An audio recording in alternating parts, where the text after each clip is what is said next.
guess what? What? It is I, RipX!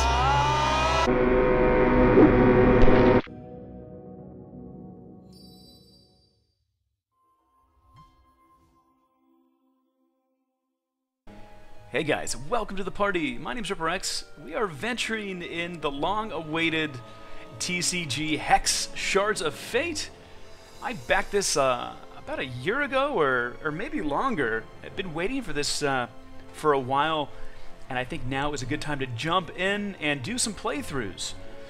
There's a lot to this game, there's a lot of depth, there's a ton of cards, there's an auction house, there's tournaments, a lot of really cool things. I think the first thing we should start with, though, would be the tutorial, because I know nothing of this game and I don't know how to play it. So let's jump into the HEX tutorial to start. Here we go. Greetings and welcome to the HEX tutorial. A game of HEX is a duel where you and your opponent will play cards and try to defeat each other. This is me, my name is Lionel Richie, and I shall serve as your champion during this battle. Well met. I will guide you through your first battle. You will be playing with a deck I built for you. Just keep it simple. Don't mess up or I'll kill you in real life. This is your opponent, Gozik the Neurotic. He's stressed out. He's hasn't paid his rent in a month. He needs to win this match to get his money. Looks like we both have 20 health here. The goal of the game is to obviously reduce your opponent's health to 0. Makes sense. This number is your health. Okay, yep, cool. You and your opponent each have your own deck of cards. At the beginning of the game, you are dealt 7 cards off the top. Your opponent is dealt 7 cards from their deck as well. These are the cards we will use to try and defeat Gozik, the Red Pair. Alright, a standard deck includes 60 cards. This number shows how many cards you still have left in your deck. Cool beans. This number shows how many cards you have in your hand. Okay. 53 cards in the deck, 7 in the hand. It looks like same with this guy as well. Okay. Cool. Okay, now let's take a quick look at these cards you have been dealt. Right-click on the Ruby Shard resource. We have a lot of these guys. Resource cards provide you with the power to summon troops and play actions. This is, I guess, shards are going to be our lifeblood of the game here. Okay, now right-click on the dragon troop. We have one minion card here. Looks like it's a troop card. This card is a troop. A troop will fight for you in combat. Let's take a closer look at this card. Okay. This number is the cost to play the card from your hand. You will need 3 resources to play this dragon guard. There are a few different types of cards you can play. This particular card is a troop. This dragon guard is a human. Most troops have a trait that lets you know what kind of troop it is. This number is the troop's attack value. Anytime this troop attacks or blocks, it will do 2 damage. This is the defense value. Okay, got it. This ruby icon is the card's threshold. Interesting, okay. Don't worry about this now. I'll explain thresholds in more detail later. Okay, right click. I think you are ready to start the battle. It is time to defeat this nefarious scoundrel. Scoundrel. Very excited. Okay, here we go. Let's actually play. Here we go. You will begin each game by playing a resource because they will give you the power that you need to fight. Okay, it makes sense. So play 1 is going to be a Ruby Shard. Huzzah! A few things happen when you played your shard. Let's take a look at them one by one. Okay. These 2 numbers represent your resources. So resource pool is 1 out of 1. The number on the left shows currently available resources that you can play this turn. Makes sense. The number on the right shows your total resources, which will refresh at the beginning of each of your turns. This number shows your champion's charged power points. Just have 1 for now. Each champion has a special ability they can use when they have enough charged power points. We'll come back to this later. Okay, this number shows your current ruby threshold. 1. When you play the ruby shard, you increase your ruby threshold by 1. Now, most cards require you to have thresholds of a certain color to play. Okay. Proceed to the next main phase. Here we go. The Dragon God requires 3 resources to play. We only have 1, so we cannot play this troop yet. Right-click the Dragon Guard to zoom out. Okay. Each of your turns is divided into phases, indicated by the icons here. Okay. We got some phases here. Okay, click continue to end your turn. Okay. Okay, Gulag just played a Blood Shard. Looks like we're tied in the race here. Remember, each one of you can play 1 resource card per turn. Uh-oh. Your opponent just played a troop? Kind of a weak troop, though. Just 1-1, it looks like. Let's resolve this. I don't think I can... Right? Oh, right-click the troop to zoom in. Let's see this. This troop is called a Dusk Stalker. It requires 1 resource to play. Yep. Cool. Your opponent's troop is played onto the board. Let's take a look at the opponent's resource points. Remember, the number on the left is the currently available resources. Okay, our opponent used 1 resource to play the Duststalker, so his current resources are at 0. Okay. The number on the right is total resources, so your opponent will get 1 resource point back at the beginning of their next turn. Troops cannot attack on the turn they enter play. Whew. We're safe from the Duststalker for now. Thank goodness. Hit continue to end this turn and start yours. Okay, here we go. Okay, you always draw a card at the beginning of your turn. Another Dragon Guard! Looks like we can't play the Dragon Guard though because he has 3 mana, or blood shards, or ruby shards to play it, right? So let's play another ruby shard. Oops, click on it. Left click.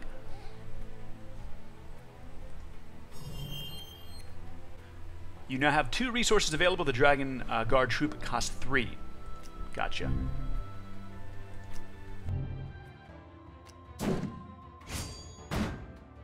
No! Okay, so it's going to do 1 damage to my champion. It's going to take me down 19 health. Remember, if your health drops to 0, you lose. Makes sense. Okay, this is news to me. When a troop attacks, it becomes exhausted. This ensures that that troop can only attack once per turn. The Duststalker is turned on its side to indicate that it is exhausted. I can't block yet, right? So, okay. Makes sense. Okay, your opponent has played another Duststalker. Wow. Okay. Jeez. 3 on the board, but he has no resource points left to spend. Okay. Troops cannot attack on the turn they enter play. We better get this, we better get stuff going here, or Guzog is gonna get his red check. He's gonna win this. Alright, you can only play 1 resource during your turn. Yep. So 1 more ruby shard. We should be able to play dragon now, right? Yes, okay.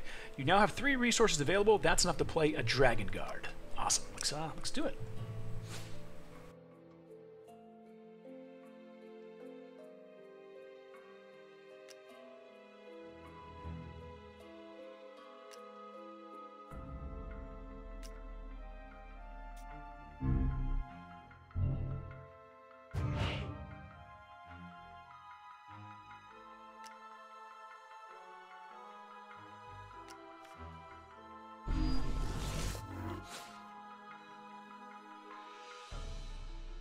Okay, 4 Duststalkers on the board for this evil guy. Your opponent played another Blood Shard. Okay, resolve Duststalker. Ouch! Fortunately, you now have a Dragon Guard to help protect you. Let me show you how blocking works. You can use your Dragon Guard to block one of the attacking Duststalkers. Click on the Dragon Guard. Block. The 2 cards will now do battle with each other. Each troop inflicts its attack value on the other troop.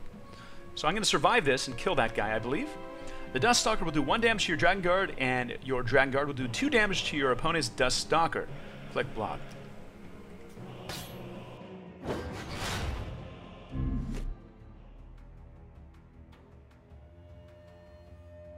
Okay, it looks like I did survive that. My Dragon Guard is down to 2-1 here. Okay, so the Duststalker was removed from the battlefield and sent to the graveyard.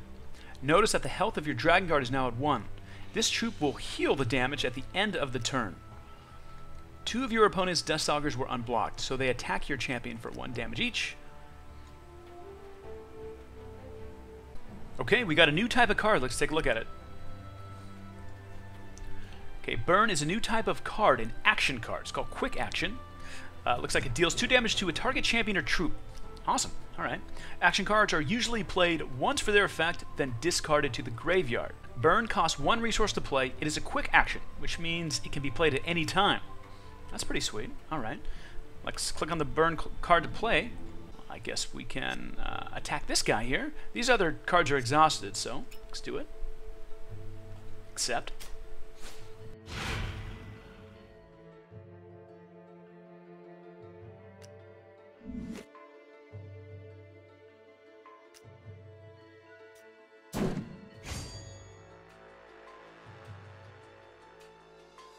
Okay, here we go.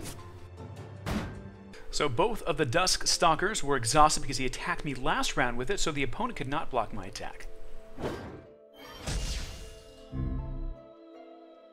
Okay, so it looks like I can still play a Shard here. Oh, and I can play another Dragon Guard. Nice.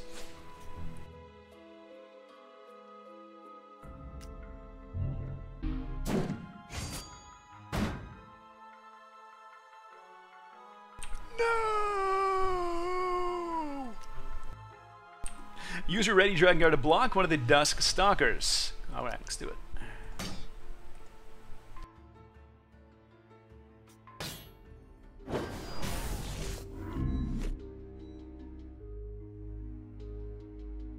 I kind of like the fact that your minions will heal at the end of the turn. That's pretty cool. Okay, the Dust Stalker was killed and sent to the graveyard. The unblocked Dust Stalker attacks your champion for 1 damage. Hit continue. Okay. Once again, at the start of your turn, your available resource points are reset to their maximum value. Right now, that's 4. Okay, we drew a new type of troop, a Ruby Pyromancer. Let's check this out. Some human troops, such as the Ruby Pyromancer, have a special ability called Inspire. Inspire. As another troop with cost equal to or greater than this troop's cost enters play under your control, that troop gets +1 attack. Okay, that's cool. Good to know. I'll permanently increase by 1. I like that. Sounds very useful indeed. Okay, let's do it. So I guess we can play the Ruby.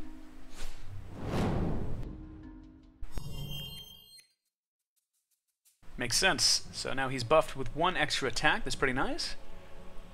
Okay, Ruby Pyro, thank you for that. Appreciate it. Okay, notice that this button is flashing. This is your champion's charge power. What? Hover your mouse over the charge power button, but don't press it yet. My charge power costs 5 charge points to use. Each time you played a resource card, you gained a charge point. You now have 5 charge points, which is enough to use my charge power. Interesting. My charge power lets you permanently add 3 attack to a single troop. Click the charge power button. Okay. Oh, cool. Alright. Let's do this.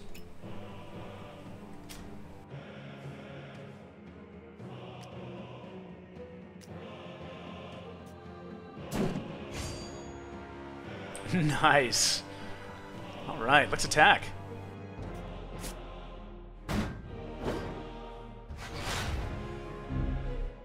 Alright, your opponent cannot block with his exhausted Dust Stalker, so your Dragon Guards hit him for a total of 7 points. I continue to proceed to your opponent's turn. Okay.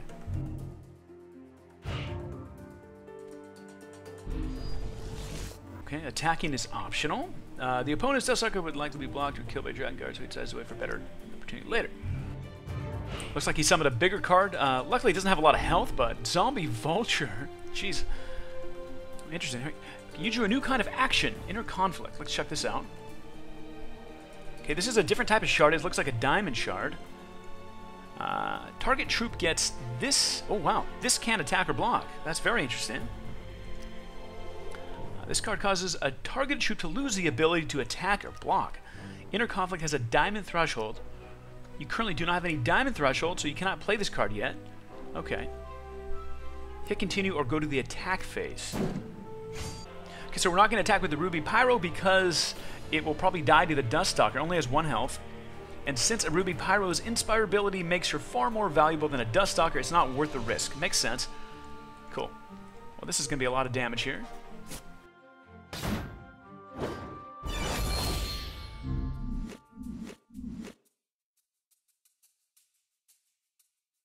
Okay, so my opponent blocked my Dragon Guard with his Zombie Vulture, killing both of them and sending them to their graveyards. Okay. The good news is that I do have cards on the board still. And I think my, my Dragon Guard is going to heal as well.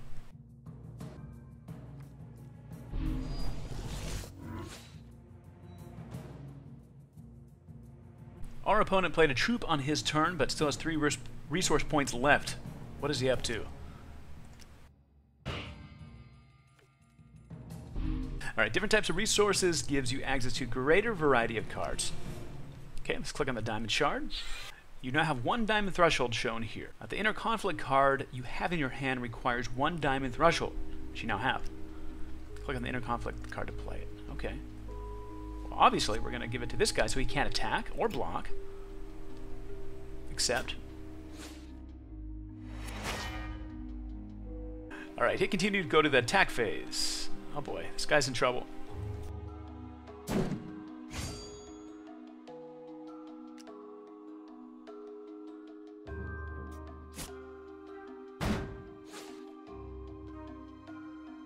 Oh no! Goes on! Did have a trick after all. Uh-oh, murder. What does murder do? Well, probably kills one of my cards, right? Murder. Totally destroys a target? Okay. Yeah, that makes sense. Okay.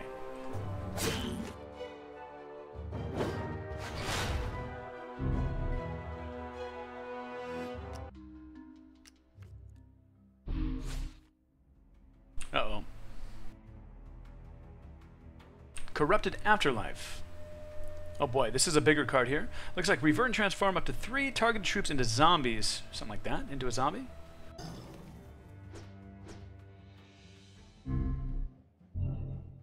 I mean, definitely a good card, good play. Just I think it might be a little bit too late. Whoa, what's this? What the heck? Hold on. Right-click on the Spear Cliff Pegasus. I love Pegasuses. Beautiful creatures, very majestic. The Spear Cliff Pegasus has the flight keyword. What? Flight. When this enters play, gain 2 health. Okay. Whoa, whoa, whoa. This can only be blocked by other troops with flight? What? Okay. Flight means this troop can only be blocked by other flying troops. The Pegasus will be able to fly right over those zombies. Oh, this is cool. This is adding a whole other dimension to this game. What? In addition, when you play the Spear Cliff Pegasus, you will gain 2 health points. Alright, this card is awesome. This is pretty cool, guys. Wow. Okay. Kind of excited right now. Let's try this. So, Pegasus can't even be attacked by any of these guys or blocked because he's on another level. He's flying above these demon guys, whatever. Alright, here we go. Note that the attack value of the Pegasus is increased by 1 because of the Ruby Inspire ability. Okay. Pretty cool. It looks like the Pyromancer also gave my Pegasus 1 attack. Pretty sweet. Proceed to attack phase. Okay, your opponent will probably block any attack you make with the zombies. It might be best to wait until next turn to attack when the Spear Cliff Pegasus will be ready. Okay, let's do it.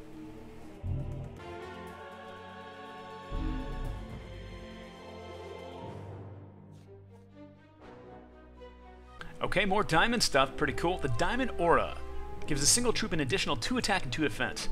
Wow, that's pretty sweet. This card will also give that troop Studfast, which means that the troop does not exhaust after it attacks. Wow, that's pretty sweet. Let's definitely go to the Pegasus here. Let's do that. Wow, the Pegasus now has 5 attack and 3 defense, and it can fly. Nobody can stop me, baby. I should go to Vegas after this. I'm getting very lucky. Hit continue to go to the attack phase. All right, here we go. Because the Pegasus can fly, your opponent cannot block with a zombie. It's awesome. And that actually, I believe, is the game? Gozlak, I'm so sorry. I can totally lend you some money if you need to pay for rent. Oh, he's starting to cry. Oh! Victory! Well, it is official. RipX, one of the best HEX players in the game of HEX. Undefeated. From what I hear, RipX is undefeated. Pretty cool. Again, playthrough number 1, really just kind of covering the basic tutorial. I want to go into this game a hell of a lot more. Let's quickly take a look at what we have here. New player guide. Okay, there's home, HEX tutorial, new player guide, which you're reading now can be referenced again. There's starter trials, which are a good way to get some free cards. Once your starter trials are over, you're ready for the ultimate player versus computer experience, the Frost Ring Arena. Test your skills against the frozen creations of Hoggoth, Keeper of the Frost Ring. If you prove strong enough, you will earn exclusive cards. I like that. Equipment, gold, and much more. Wow. Your deck must contain a minimum of 60 cards and a maximum of 300 cards. That's crazy. You cannot add more than 4 copies of an individual card to a deck, except standard resources. Remember to choose a champion for your deck. Okay. There's a store as well. 2 in-game currencies, platinum and gold. Platinum is used to purchase booster packs to add cards to your collection. You can get more platinum via the Buy Platinum button. Gold can be used to spin the wheels of fate on the pack opening screen, purchase cards in the auction house, and more. Proving Grounds. This looks like, yep, where you can play against other players or computer opponents. And chat. Have fun. Very cool indeed.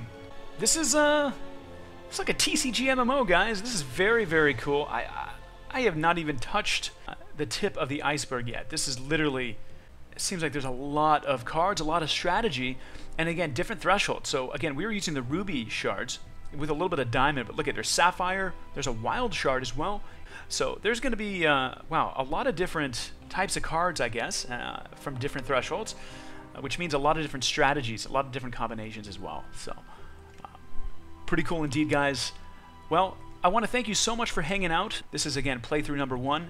Basically just kind of showing the tutorial. What do you guys think of HEX Shards of Fate, guys? Is this something you can see yourself playing? Very intrigued right now. I want to keep going here, actually. I think the Frost Ring Arena might be a good way to go, just because you can actually get more cards that way. I think a starter trial as well. This is probably going to be... I think these two things are going to be good start. I don't think I want to play against any actual players just yet. Maybe get some more cards and kind of figure out the game a bit more. Thanks for watching, guys. And again, any questions or comments below about HEX Shards of Fate, please leave them below this video. We have more information on HEX at MMORPG.com. Thanks again for watching, guys. I'll see you soon.